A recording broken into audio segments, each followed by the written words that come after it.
예, 안녕하세요. 파이토치로 딥러닝 제대로 배우기 시리즈를 맡고 있는 강사 김동희라고 합니다.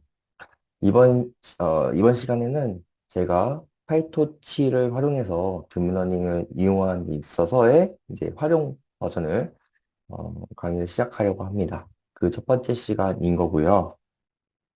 제가 초급 강좌도 찍었고, 중급 강좌도 찍었고, 이제 마지막으로 활용 강좌를 찍고 있는 건데, 일단, 제가 과정 소개를 하면서 좀 더, 이야기를 나눠보도록 하겠습니다. 네, 본 과정은 파이토치를 사용해서 이제 인공지능 기반의 컴퓨터 비전 태스크의 프로그램을 개발하는 것을 목표로 하고 있습니다. 그래서 프로그램을 개발한다라고 말씀을 일단 드리고 있는데요. 그게 뭐 거창한 프로그래밍이 아니라 저희가 간단하게 한번 해볼 수 있는 그런 프로그램을 개발하는 것을 목표로 하고 있습니다. 본 과정에서는 CNN의 기초부터 이제 그 활용되는 모델의 구현까지를 수행할 거고요. 그다음에 컴퓨터 비전의 기초인 이미지 분류 모델을 학습하고 이를 응용한 규칙 탐지, 세그멘테이션 등의 모델을 학습하고 또는 호출해서 사용하는 것을 목표로 하겠습니다. 그리고 이본 논문은 저는 다른 분들과는 좀 다를 수 있을 것 같은데, 논문 내용을 바탕으로서 이론 지식을 배우고요. 그 다음에 실습을 통해서 모델을 직접 개발한다고 되어 있는데, 직접 개발하는 부분, 그 일부분은 직접 개발하는 부분이 있고요. 대부분의 경우에는 이제 파이토치에 미리 학습되어 있는 모델을 호출하는 방법에 대해서 알려드리도록 하겠습니다. 본 과정은 처음에는 컴퓨터 비전의 개요와 그리고 CNN에 대한 이론, 그리고 실습을 진행할 거고요. 그 다음에는 이미지 클래시피케이션 태스크에 대해서 설명을 드릴 건데, 저희가 르넷, 알렉스넷, VGG, 구글넷, 레스넷 이렇게 대표적으로 많이 사용되는 5가지 모델을 바탕으로 제가 설명을 드릴 겁니다. 그리고 오브젝트 디텍션, 패스트 RCNN, 패스터 RCNN 등 설명드리고 SSD에 대해서 설명드리도록 하겠습니다. 세그멘테이션에서는 FCN, 분리 컨볼루션 네트워크라고 하는 것이 있는데요. 그거랑 마스크 RCNN, 그리고 이미지 제네레이션에 대해서는 GAN, 그 다음에 DCGAN에 대해서 설명드리도록 하겠습니다. 제 강좌는, 본 강좌는 활용이기 때문에 제가 엄청나게 기초부터 설명을 드리지는 않을 거예요. 그러니까 기계학습이 뭔지, 학습이 어떻게 이루어지는지, 이렇게까지는 제가 다 설명드리기는 어렵고, 그 중급 강좌에서 제가 CNN 파트를 했던 부분이 있는데, 그 CNN에 대한 것부터 좀 설명을 드리도록 하겠습니다. 만약에 인공지능이라는 것이 어떻게 학습이 이루어지고, 또, 백프로파게이션이 뭐고, 다른 여러 가지 메커니즘에 대해서, 뭐, 렐로라든지, 액티베이션이 뭐고, 이런 것들에 대해서 잘 모르신다고 한다면, 제 강좌 중에서 초급 강좌, 중급 강좌가 있거든요. 그거를 한번 미리 선수 과목으로 좀 듣고 오시는 것을 추천드리겠습니다. 그래야, 제 강좌를 이해하실 수 있을 것 같고요. 만약에 다른 강좌를 통해서 그런 부분들이 좀 기초적으로 잘 수립이 되어 있는 상태다라고 하신다면은 네, 본 강좌 무렵게 소화하실 수 있을 것 같습니다. 자, 첫 번째 시간으로 컴퓨터 비전에 대해서 제가 설명을 드리도록 하겠습니다. 컴퓨터 비전이라고 하는 것이 뭐냐? 그러면은 일단 말 그대로 컴퓨터 분야에서 요 시각을 연구하는 분야입니다. 시각. 그래서 여기서 시각이라고 하는 것이 그럼 뭐냐라고 한다면 빛이 자극하여 일어나는 감각으로 컴퓨터에서는 일반적으로 렌즈를 통해 빛이 전달이 되면서 일어난다. 그러니까 결국 렌즈를 통한다는 거니까 카메라 같은 거겠죠. 그래서 그 카메라를 통해서 일어나는 그런 현상에 대해서의 어떤 연구다. 그 시각을 연구하는 분야다라는 거고요. 1960년대부터 사실은 되게 활발히 연구가 되었던 분야입니다. 그래서 지금까지도 다양한 부분으로 확장이 돼서 연구가 많이 되고 있고요. 그다음에 인공지능에서 일반적으로 연구하고 있는 태스크는 자, 레코그니션이 있고요. 모션 아날라시스, 그다음에 씬 또는 이미지 리컨스트럭션이 있습니다. 그리고 이미지 리스토레이션 등이 있는데요. 밑에 그림을 통해서 조금 설명드리도록 하겠습니다.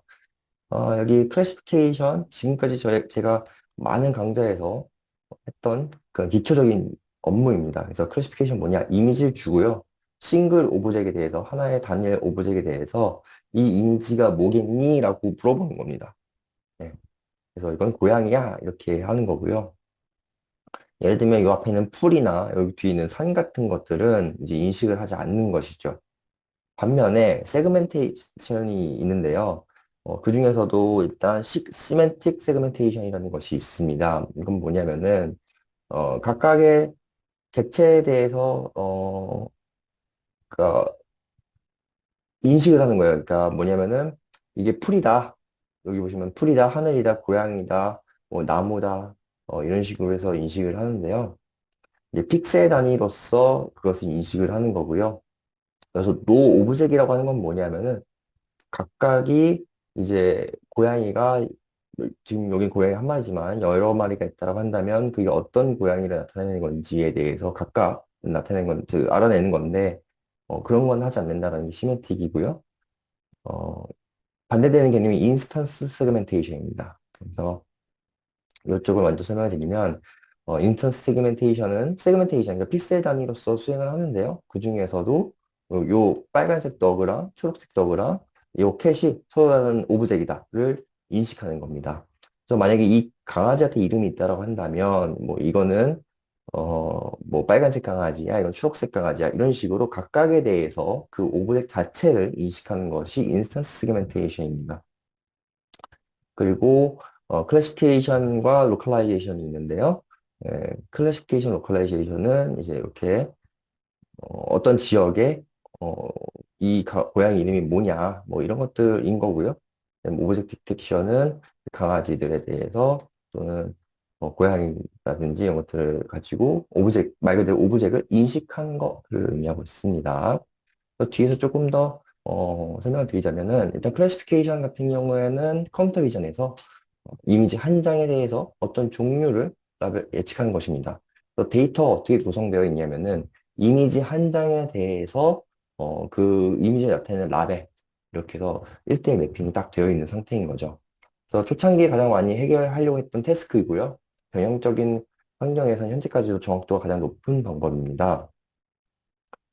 이런 것들은 공장 같은 곳에서 어떤 그 음, 분량을 찾아낸다든지 이런 것들에 대해서 좀 많이 사용되고 있어요. 그래서 그래서는 가장 좋은 방법이고, 그다음에 CNN 모델을 중첩해서 사용하거나 응용하는 모델들이 이제 구현되고 있습니다. 이 클래시피케이션 같은 경우에는 사실은 진짜 방금 공장에서 많이 사용된다고 했는데 이게 뒤에 있는 오브젝트 디텍션이 조금 더 연관이 되어야 될 것 같긴 한데 그냥 결합돼서 사용되는 거고요. 우리가 그냥 이미지 한 장을 준다라고 표현할 수 있지만 이미지 중에서도 이렇게 떼어내서 줄 수 있는 거잖아요. 그래서 클래시피케이션이라고 하는 것은 그냥 말 그대로 어떤 이미지, 인풋 이미지에 대해서 이게 뭔지를 구분하는 그런 태스크다라는 거고요. 대표적인 그래서 그 말씀을 여기서 세 번째로 드리고 싶었던 거였어요. CNN 모델 중첩해서 사용하거나 또는 응용하여 모델들을 구현한다라는 것들이 그렇게 활용된다라는 거고, 지금 대표적으로는 르넷, 알렉스넷, 구글넷, 레스넷, VGG 이렇게가 있는데요. 그 중에서도 아마 현업에서 많이 보실 수 있는 모델들은 그리고 또 현재 백본으로 많이 쓰이는 모델들은 요 VGC넷과 레스넷입니다. 구글넷 간혹가다 보이긴 하는데요. 이게 제가 구글넷에서 설명드리겠지만은 구현하기가 어렵고, 그다음에 어떤 내 메소드에다 조작을 넣기가 조금 번거로운 부분이 있어서 성능이 가장 좀 우수함에도 불구하고 잘 사용되지 않는 모델이긴 합니다. 네, 그래서 그 대표적인 거고, 클래시피케이션에서는 이런 식으로 나타냅니다. 이게 뭐 컨테이너십 같은 경우에는 요게 몇 퍼센트의 확률로 컨테이너십이다 또는 라이프보트다 이런 식으로 나타냈고, 이거는 모터스쿠터인데 이 정도의 느낌으로 얘는 모터스쿠터야. 그 나머지 뭐 이렇게 써서 가장 스코어가 높은 애들을 가지고 이제 이게 뭐다라고 얘기하는 그런 작업이 되겠습니다. 그리고 시멘틱 세그멘테이션 같은 경우에는 이제 픽셀 단위에서의 예측을 하는 태스크고요. 현장에서 여러 개의 라벨이 존재가 가능합니다. 그래서 어, 보시면은 이 한 장 이미지 내에서도 이렇게 트리가 있고요. 스카이, 그다음에 뭐 person, 그다음에 여기 샌드위치스 이렇게 있죠. 다이닝 테이블. 그래서 여러 가지가 있을 수 있습니다. 있는데 여기서 중요한 점은 한 장의 이미지에서 대상을 구체적으로 정의하지 않고 대분류로서 구분을 한다. 대상을 구체적이게 정의하지 않는다는 것이 포인트입니다. 그래서 여기 보시면은 자, person이지만 이게 뭐 누군지를 정확하게 명시하고 있지 않은 거죠. 그래서 어 이게 뭐 저 여성분의 이름은 뭐 잘 갑자기 떠오르지 않는데 뭐 이게 루이나가 아니다든지 뭐 루이나다 뭐 이렇게 해서 하는 게 아니라 그냥 얘는 펄슨이다 이렇게 하는 거고 뭐 케이크다 이런 것들도 이게 뭐 초콜릿 케이크다 이런 게 아니라 그냥 케이크다 이런 식으로 대분류로서 얘기하고 있는 겁니다. 어, 그리고 뭐 딥랩 V3, 뭐 FCN 뭐 이런 것들이 좀 대표적인데요. 그중에서 제가 좀 흔하게 볼 수 있는 FCN에 대해서 설명을 드리도록 할 겁니다. 그리고 인스턴스 세그멘테이션은 세그멘테이션과 어, 그 세그멘테이션을 한다는 것 자체의 태스크는 동일하지만 여기서는 각각의 기체를 인식하신 것이 특징입니다. 그래서 이렇게 짱구 그림이 있다고 친다면 자, 그 시멘틱 세그멘테이션 같은 경우에는 그냥 인간 3, 인간 2, 인간 1, 인간 4, 강아지 1 이런 식으로 나타난다고 한다면 죄송합니다. 이게 인스턴스 세그멘테이션인데 그래서 인간 1, 인간 2, 인간 3, 인간 4, 그다음 강아지 1 이렇게 인식한다고 한다면 시멘틱 세그멘테이션에서는 자, 인간 그리고 강아지 이렇게만 이제 인식을 하는 겁니다. 그래서 인간 1인데 이게 뭐 우리가 또 그 클래시피케이션을 같이 엮게 되면은 이게 인간 1인데 이건 짱구야, 뭐 이건 짱아야 이런 식으로 줄 수 있는 거죠. 그래서 인사 세그멘테이션은 이런 식으로 각각의 객체에 대해서 우리가 인식을 할 수 있고 그다음에 시멘틱 세그멘테이션에서는 그냥 대분류로서 이게 인간인지 강아지인지 이런 식으로 인식을 한다는 것이 특징입니다. 그래서 마스크 RCNN이라고 하는 메소드가 있는데요. 그것이 대표적이다. 이렇게 말씀드릴 수 있을 것 같습니다. 자, 그 다음에 오브젝트 디텍션을 설명드릴게요.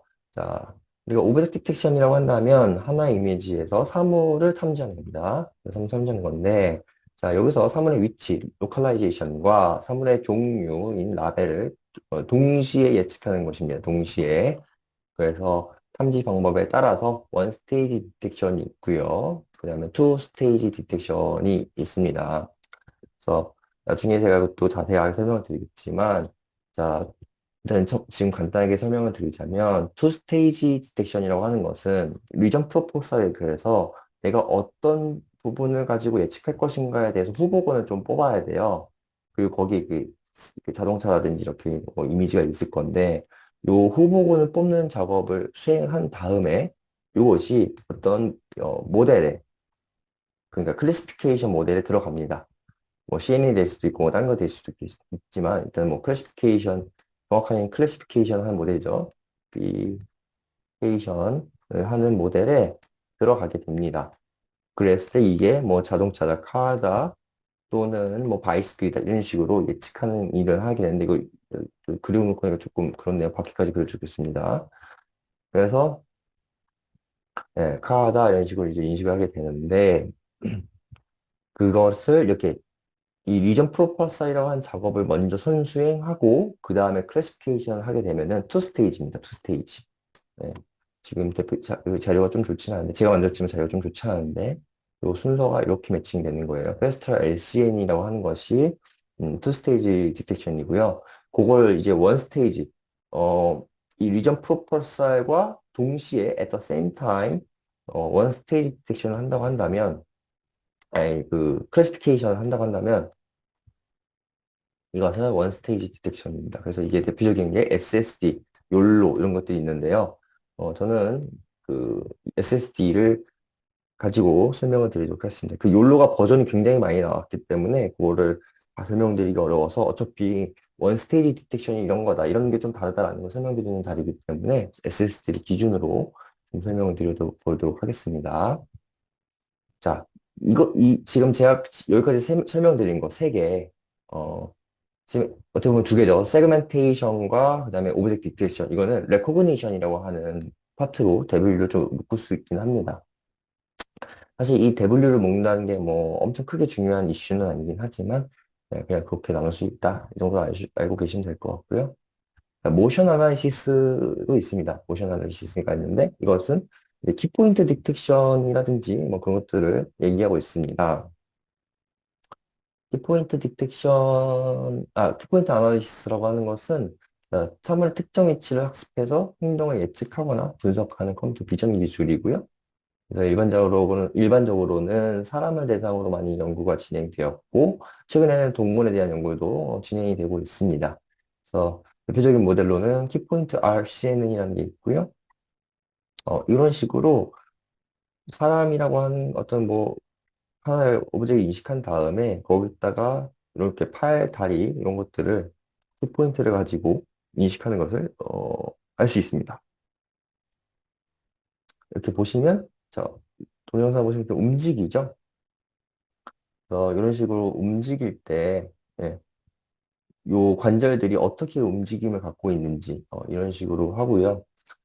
조금 시간이 지났을 수도 있는데 이런 방법을 통해서 이제 어떤 행동 인식, 행동 분석 같은 것들, 네, 도둑질을 하고 있는 건지 아니면 그냥 그 주변을 걷고 있는 건지 이런 것들을 가지고 어, 서비스를 내는 곳도 있습니다. 자, 그 다음에 네 번째로는 리컨스트럭션이라는 것이 있어요. 그래서 이미지를 재생성한 거를 말하는데 이미지 제네레이션이라는 표현도 쓰고요. 리컨스트럭션이라는 표현도 쓰는데 뭐 어떤 표현이든 뭐 상관은 없습니다만 사실 이런 구체적인 알고리즘이 더 나오죠. 게인이라고 하는 모델이라고 한다면 더 잘 아실 수 있을 거예요. 뭐 이게 뭐 게인이라고 얘기하는 것도 있고 뭐 간이라고 하는 것도 있는데 뭐 떤 식으로든지 저는 뭐가 더 잘 맞는 건지 잘 모르겠지만 겐이라고 한다고 한다면 Generative Adversarial Network라고 하고 있습니다. 그래서 새로운 이미지를 생성하기 위해 생성자와 부분자, 디스크리미네이터를 적대적인 구조로 네트워크를 생성하는 모델인데 굉장히 획기적인 방법이었어요. 그래서 대표적인 모델은 DC간, 뭐 B간, 스타일간, 그 외 등등등 스타일간, 그 엄청 많습니다. 이 겐이라는 이런 생성 모델은 엄청나게 그 많은 연구가 되어 있고 너무나도 다양한 파생 상품들이 많습니다. 그래서 그거는 뭐 필요에 따라서 보시면 될 것 같고, 저는 그중에서 가장 기본적인 D시간에 대해서 좀 구체적으로 설명을 드릴 예정이고요. 자, 간 아키텍처 간단히 좀 보고 가자면은 리얼 이미지가 있습니다. 그리고 샘플 이미지 그 음, 리얼 이미지 중에서 몇 개 뽑은 후보라고 그냥 생각하시면 돼요. 그래서 음, 여기서는 랜덤 인풋을 가지고 제네레이터를 하는데요. 그 제네레이터의 아웃풋 샘플이 되겠습니다. 그래서 그 모델의 그, 어떻게 보면은 여기서는 이제 제네레이터가 이미지를 만든 거죠. 만든 이미지인 거죠. 얘도 이미지인데 이거는 이 제네레이터가 얘는 모델이에요. 모델의 아웃풋인 그 이미지인 거고 이 샘플은 리얼 이미지에서 그냥 말 그대로 샘플링을 한 그런 이미지가 되겠습니다. 결국 얘는 트루 이미지가 되겠죠. 그래서 그거를 가지고 디스크리미네이터가 이제 판별을 합니다. 그래서 이게 진짜 이미지냐 아니면 가짜 이미지냐 이거를 가지고 평가를 하는데 그게 이제 디스크리미네이터의 로스가 되는 거고요. 이 제네레이터 입장에서는 디스크리미네이터가 헷갈릴수록 좋겠죠. 헷갈릴수록 좋을 겁니다. 그러니까 잘 만든 이미지겠죠. 얘가 구분을 못할수록. 왜냐하면은 얘가 잘 못 만들었으면 이제 금방 들통이 날 테니까. 그래서 잘 만들었는지 안 만들었는지를 체크해서 내가 잘 못 만들었으니까 더 잘 만들어야지라고 하는 로스가 이 제네레이터의 로스입니다. 자세한 것은 제가 겐에 대해서 설명을 할 때 알려드릴 수 있을 것 같고요. 이거에 대해서 원리를 잠깐 간단히 설명을 드리자면, 자, 처음에 이렇게 됩니다.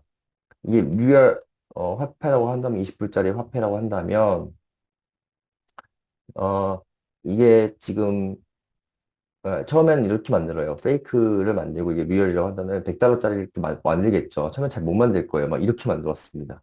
이미지를 사실 엄청 엉망진창으로 만들었는데 얘가 점점 학습을 해요. 그래서 학습을 하다 보니까 자, 이 20달러짜리를 가지고 딱 줬을 때 20달러짜리 똑같이 만드는 거예요. 위조 지폐를 만드는 거죠. 정말 더 정교하게 만들 수 있게 이렇게 제네레이터 학습하는 겁니다. 그래서 나중에는 이렇게 랜덤 이미지를 주면 어떤 이미지를 잘 만들어낼 수 있도록. 이것은 많은 분들이 사실은 알고 계실 거예요. 왜냐면 뉴스에서 엄청나게 많이 소개가 됐거든요. 예를 들어서 뭐 그 트럼프 대통령이 무슨 얘기를 한다라고 했을 때 이제 거기서 실제로 그런 말을 하지 않았는데도 불구하고 동영상에서 막 이미지 만들어준다든지 어 아니면은 꼭 이미지가 아니더라도 목소리를 가지고 만들어내는 경우도 있었죠. 어떤 프로인지 제 이름 정확히 모르겠는데 어떤 프로를 보니까 돌아가신 분들에 대해서 영상을 제작을 해서 그 주변 사람들이 진짜 그 영상 그 고인이 살아있을 때의 모습과 똑같은 모습으로 뭔가 이렇게 대화를 나누는 것처럼 할 수 있는 그런 서비스가 있었는데, 네, 그런 것들이 이런 개념을 사용하는 거고요. 되게 재미있게 많이 사용되고 있습니다. 요즘, 흔하게, 물론 챗GPT가 이렇게 완벽하게 똑같이 쓰는 메커니즘으로 된 건 아니긴 하지만, 챗GPT 같은 경우도 제네레이션 모델이에요. 그래서 요 제네레이터를 가지고 어떻게 하면 텍스트를 잘 만들 수 있을까? 이런 식으로 하는 게 이제 그런 생성 모델인데 챗GPT가 뭐 걔네를 가지고 만들었는지 어떤지는 잘 모르겠으나 어쨌든 어, 이런 식으로 제네레이터를 통해서 이렇게 새로운 이미지를 만들고 또는 새로운 음성을 만들고 이런 것들을 할 수 있게 도와주는 그런 방법론이다. 네, 이렇게 얘기할 수 있을 것 같습니다. 자, 그래서 컴퓨터 비전에서 보면은 요즘 어려운 점이 뭐냐. 만약에 이런 것들을 배웠을 때 실제 현업에서 내가 지금 하려고 한다면 어떤 것들을 조금 더 봐야 될까? 또는 어떤 부분으로서 연구를 찾아봐야 될까? 그러니까 어떻게 보면은 되게 파일럿 어, 카테고리 중에서도 대분류보다 쪽 한 단계 좀 낮은 그런 분류라고 얘기할 수 있을 것 같은데 자, 일단 인공지능 이 컴퓨터 비전에서 어려움을 겪는다. 그러면 지금 이렇게 세 가지를 얘기할 수 있을 것 같아요. 첫 번째는 데이터고요. 그다음에 두 번째는 모델이고, 그다음에 설명력입니다. 그래서 첫 번째 데이터는 제가 많은 기업들을 대상을 이렇게 해본 건 아니지만, 대부분의 기업들에서 조금 많이 어려워하는 부분인 것 같아요. 그러니까 대기업 같이 그렇게 큰 기업들은 B2C를 하는 기업들은 사실 크게 상관이 없어요. 왜냐면 데이터가 너무 많거든요. 근데 B2B를 하는 기업들이 자기 데이터가 아닌 상태에서, 자기 데이터가 없는 상태에서 그 고객사가 뭘 만들어 달라 그러는데 그 고객사의 전체 데이터를 다 접근하면 좋겠지만 되게 제한적으로 접근을 할 수밖에 없고 또는 데이터가 아예 없는 경우도 있고 아니면은 이제 막 쌓아야 되는 경우도 있고요. 되게 다양한 경우가 많습니다. 그래서 그런 경우가 이런 케이스인데요. 그래서 사실은 공개된 데이터 이외에 새로운 데이터에서 새로운 라벨을 달기가 매우 어렵습니다. 고비용이죠. 어, 사실은 이거는 방법이 굉장히 제한적이에요. 사람이 직접 달거나 아니면은 완성도가 좀 낮지만 그래도 액큐리시를 잘 보이고 있는, 그러니까 오류율이 조금 있겠지만 그걸 감수하고 이미 잘 학습된 모델에 대해서 라벨링을 달게 시킨다던가 이런 식으로 해서 하는 경우가 있겠죠. 그래서 굉장히 고비용입니다. 비용이 많이 들어요. 특히나 사람이 많이 들어가면은 비용이 많이 듭니다. 그리고 또는 고해상도 이미지를 활용하거나 동영상을 활용하는 경우에는 고성능 또 컴퓨터 디바이스가 필요로 합니다.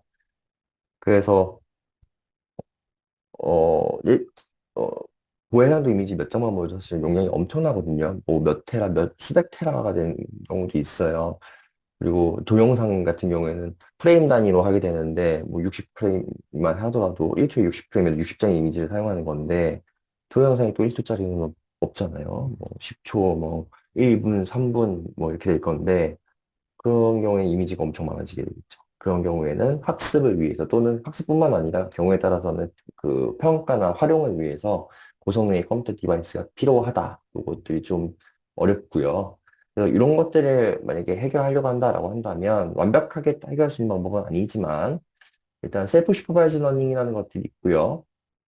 그다음 언슈퍼바이즈 러닝이라는 것이 있습니다. 그래서 언슈퍼바이즈 러닝은 많이 들어보셨을 거예요. 많은 분이 들어보셨을 거고 셀프 슈퍼바이즈 러닝이라는 것은 뭐냐면은 이거는 그 모든 데이터 중에 데이터가 이만큼 있다고 친다면 내가 라벨링이 달려있는 데이터가 한 요 정도밖에 없어 라고 했을 때 그러면 요거를 가지고 학습시키는 턱없이 부족하고 요거에 대해서 라벨링 다 달기엔 비용이 많이 들어. 그러니 자, 이 데이터를 가지고 우리 모델의 리프레젠테이션만 학습을 시켜보자라고 하는 겁니다. 리프레젠테이션이 뭐냐면은 표현이죠. 한국말로 하면은 그래서 요 CNN이 가지고 뭐 이미지에서만 예를 들게요.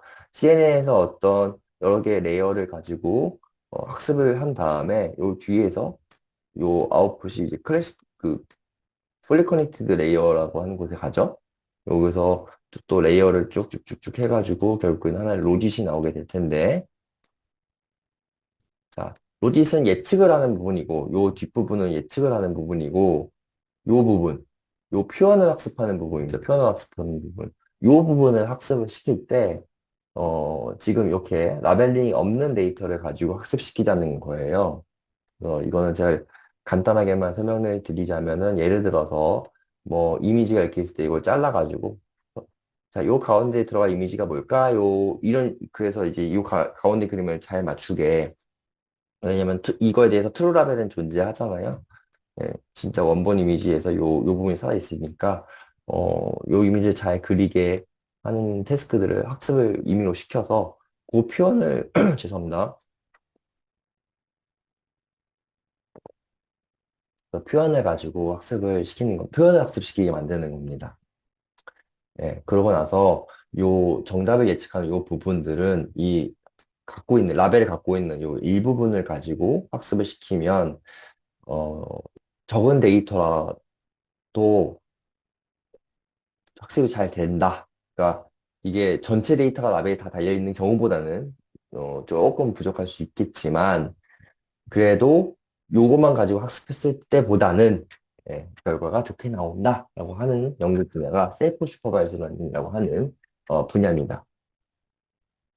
그래서 혹시나 제가 지금 이런 상황이다라고 한다면 셀프 슈퍼바이즈 러닝에 대해서 조금 알아보셔서 적합한 방법이 있으면 활용해 보시면 좋을 것 같고요. 그다음에 언슈퍼바이즈 러닝이라는 게 있습니다. 이건 뭐 제가 전 강의에서도 했고 쉽게 자료를 찾아보실 수 있으시죠. 데이터가 전혀 없는 경우에는 이런 식으로 해서 뭐 클러스터링이라든지 K-means라든지 이런 것들 알고리즘 사용해서 언슈퍼바이즈 러닝 활용하는 방법이 있을 수 있겠습니다. 또 트랜스퍼 러닝이라는 것이 있는데요. 트랜스퍼 러닝 같은 경우는 뭐냐면은 제가 요 위에 이미지를 다시 한번 사용할게요. 일단 이제 포인트 옵션에서 지우개가 이렇게 지울 수 있으니까 저, 저 이미지 다시 한번 촬영하자면은 자 여기서 지금 이 부분에 대한 거는 이미 잘 학습된 모델을 쓰자. 예를 들어서 이제 르넷이나 뭐 알렉스넷 제가 설명드릴 그런 모델들을 르넷은 사실 잘 안 쓰고요. 뭐 레스넷이나 VTGnet 이런 것들 좀 쓰고 자 내가 갖고 있는 데이터 내에서 요 부분만 학습을 시키자라는 겁니다. 왜냐면은 요 전체를 다 학습시키기에는 너무나 데이터가 많이 필요하고 라벨링 된 데이터가 많이 필요한데 그게 지금 우리가 갖고 있기 어렵고 또한 이 앞에 있는 모델을 다 학습시키기에는 고성능 컴퓨터 디바이스가 필요하니까 우리 그러지 말고 거기는 이미 학습 잘 된 거 쓰고 요 뒤에 있는 풀리 커넥티드 레이어만 잘 한번 학습을 시켜봅시다 라고 하는 거고요. 이게 트랜스퍼 러닝입니다. 이건 나온 지 좀 됐어요. 오래됐어요. 그래서 그런 방법이 있고 또는 이 풀리 커넥티드에서 앞에 전에 몇 개 레이어 정도만 더 표현을 학습 위해서 학습을 시키자 이런 식으로도 할 수 있긴 합니다. 트랜스퍼 러닝이라고 하는 것도 한번 생각해 보시면 좋을 것 같아요. 그 다음에 모델에 대해서도 있는데요. 모델은 여러 가지 태스크를 잘 수행 가능한 모델 개발이 없습니다. 사실은 어려워요. 그래서 모델이 다른 경우 또는 라벨 특징이 다른 경우가 있는데, 아니, 도메인이 다른 경우. 이게 뭐냐면은, 도메인이 다르다라는 게 뭐냐면은, 예를 들어서 내가 사과의 어떤 그 불량률을 탐지하는 그런 모델을 만들었다고 예를 들겠습니다. 그러면은 얘는 사과에 대해서 되게 잘하겠죠. 불량률을. 근데 갑자기 반도체를 하는 모델을 만든다. 그러면 이게 어렵죠. 왜냐면 사과를 하던 애가 갑자기 반도체가 들어왔으니까. 그래서 그런 경우에는 이게 좀 어렵게 되는 경우가 있는데, 그런 경우에 많이 활용하는 방법이 이제 도메인 어댑테이션 같은 연구가 될 수 있겠습니다. 내가 정말 한 번도 보지 못한 데이터에 대해서 어떻게 적응을 할 거냐. 내가 원하는 피처만 뽑아낸다든지 아니면은 데이터를 학습시킬 때 어떤 특정 부분만 학습을 시킨다든지 그런 것들에 대한 연구가 진행이 되고 있고요. 그다음에 라벨 특징이라는 경우는 뭐냐면은 같은 라벨일 때 특징이 나는 경우입니다. 예를 들어서 내가 집이라고 하는 라벨을 좀 얘기를 해볼게요. 그러면 집이라고 했을 때 두 가지가 아니라 여러 가지 형태가 있을 수 있죠. 근데 이제 문화의 차이에 따라서 미국이라고 한다면은 전원주택이 될 수 있을 거고요. 한국이라고 한다면 아파트 형태들이 많겠죠. 그래서 아니, 그 라벨이라고 하는 건 같은데, 이런 데이터의 분포가 다른 경우, 그래서 한쪽으로만 막 너무 학습을 하게 되면 문제가 되는 경우, 그런 경우에 이제 도메인 난리지 디스플레이션이라든지 이런 방법들을 가지고 이제 할 수 있고요. 또 난리지 디스플레이션 같은 경우에는 이제 고성능 모델 경우, 고성능이라고 한다고 하면은 이제 모델의 뎁스가 크거나 많거나 그다음에 이 길이가 딥한 정도가 되게 깊은 모델을 얘기하죠. 또 고성능 모델 같은 경우에는 모바일 디바이스나 IoT 디바이스에서 활용이 어렵죠. 왜냐면 거기는 컴퓨팅 자원이 제한돼 있으니까. 그럴 때 고성능 모델에서 조금 작은 모델로 이제 갈 때 이런 날리지 디스플레이션 같은 방법들 많이 사용하고 있고요. 뭐 도메인 어테이션에서 일부 테크닉들이 사용되고 있습니다. 그래서 만약에 내가 이미 모델은 있는 상태에서 나만의 여기서 이제 그 데이터에 대해서 라벨은 좀 충분하게 있다라고 가정을 하는 게 좋아요. 그래서 데이터 라벨 충분하게 있어. 모델도 내가 어디서 뭔가 구했어.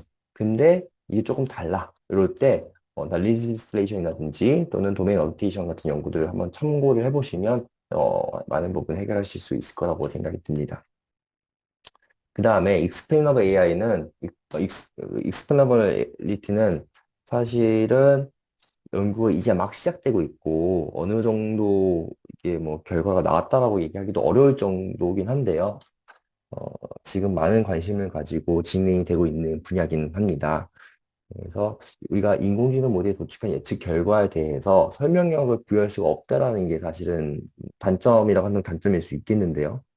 어, 어떤 학자들은 이제 설명력 자체가 왜 필요하냐, 우리 사람도 마찬가지지 않느냐, 이런 감정을 갖거나 이런 결정을 내릴 때, 또는 이게 뭐, 사과다, 또는 이게 뭐, 오렌지다라고 어떤 얘기를 할 때, 설명을 할 수 없지 않느냐. 정말 대략적으로만 알 수 있지, 여기다 대해서 내가 이런 특징 때문에, 사과의 이런 특징 이런 부분 때문에 내가 이걸 사과라고 예측을 했어라고 얘기하기가 어렵지 않겠느냐라는 거고요. 그 어렵다라고 하는 게 내 뇌에서의 어떤 그런 반응을 설명하기 어려운 거죠. 그래서 그런 것들을 설명하기 어렵다라는 건데, 어쨌든 그래도 우리가 제가 방금 말씀드렸던 것처럼 이게 사과인지 귤인지를 판단하는 데 있어서 뭐 색깔이라든지 뭐 텍스처라든지 이런 것들 정도는 우리가 얘기를 해줄 수 있지 않겠느냐, 설명을 낼 수 있지 않겠느냐라고 하는 그런 부분에서 연구가 되고 있는 분야입니다. 주로 지금 그렇게는 연구가 되고 있어요. 그래서 자동차나 의료, 이렇게 일부 산업에 활용되기 위해서는 판단 근거에 대한 설명력이 필요할 수 있습니다. 뭐 추천 시스템도 마찬가지고요. 지금 추천 시스템도 왜 네가 그런 추천을 했는지 뭐 알려줄 의무가 있다라고 뭐 몇몇 나라에서는 이제 법으로도 만들려고 막 이렇게 하는 것 같은데 그런 식으로 뭐 의료도 마찬가지겠죠. 이 사람이 너 감기약 중에서 뭐 이런 성분의 약을 먹어야 돼라고 했을 때 이 이유가 명확하지 않다라고 한다면 그거는 나중에 의료사고를 초래할 수도 있고요. 또 사용자 입장에서는 어, 그렇지 않을 것 같은데 그걸 왜 얘가 이렇게 했지? 그럼 궁금할 수 있잖아요. 그냥 어떻게 보면 컴퓨터 자체를 그냥 믿고 나의 건강을 맡기기에는 불안할 수 있습니다. 그리고 자동차 같은 경우에는 자율주행 같은 환경에서 뭐 사고가 났을 때 이 사고의 원인이 정확히 뭐 때문에 일어났느냐, 얘가 어떤 근거로 인해서 이거를 핸들을 틀었느냐, 브레이크를 잡았느냐, 또는 갑자기 가속을 했느냐, 이런 것들에 대해서 어떤 정확한 판단이 필요할 수 있습니다. 그래서 그런 것들을 하기 위해서 이제 익스플레이너블 AI가 연구가 진행 중이다. 이렇게 설명을 드릴 수 있을 것 같아요. 그래서 뭐 설명이 필요하신 분들은 이제 익스플레이너블 AI가 어떻게 연구가 되고 있는지 좀 참고해 보셔서 필요한 솔루션을 도출하시면 될 것 같습니다. 네. 일단 제가 여러 가지 키워드들, 그 컴퓨터 비전에서 어려운 점과 키워드들을 설명을 드렸는데요. 제가 이렇게 설명드리는 이유는 제 강좌를 통해서 단순히 그냥 CNN이 뭐다, 또는 알렉스넷이 뭐다, 뭐, 레스넷이 뭐다, 이런 것들을 가지고 그냥 공부한다기보다는 이것을 어떻게 내가 지금 겪고 있는 문제에 적용할 수 있을까? 내 산업 도메인에 어떻게 할 수 있을까? 그런 고민들을 더 많이 하셨으면 하는 바람에 의해서 좀 키워드들 몇 개 소개해드렸고, 이것은 정말 그 하이 레벨의 키워드입니다. 그래서 더 딥하게 찾아보셔야 아마 그 지금 겪고 있는 문제를 좀 해결하기에 수월하실 것 같아요. 그리고 그 문제를 해결하는 데 있어서 기초가 필요하겠죠. 그 기초를 제가 다져지는 수업을, 어, 이번 활용 버전에서, 활용 강좌에서 진행하도록 하겠습니다. 네, 일단은 여기까지 하겠고요. 컴퓨터 비전, 이제 시작해서 한 12개 정도 강제로 될 것 같은데요. 좀 즐겁게, 그 다음에 유익한 시간이 되었으면 좋겠습니다. 네, 그럼 여기까지 하고 다음 시간에 뵙도록 하겠습니다. 감사합니다.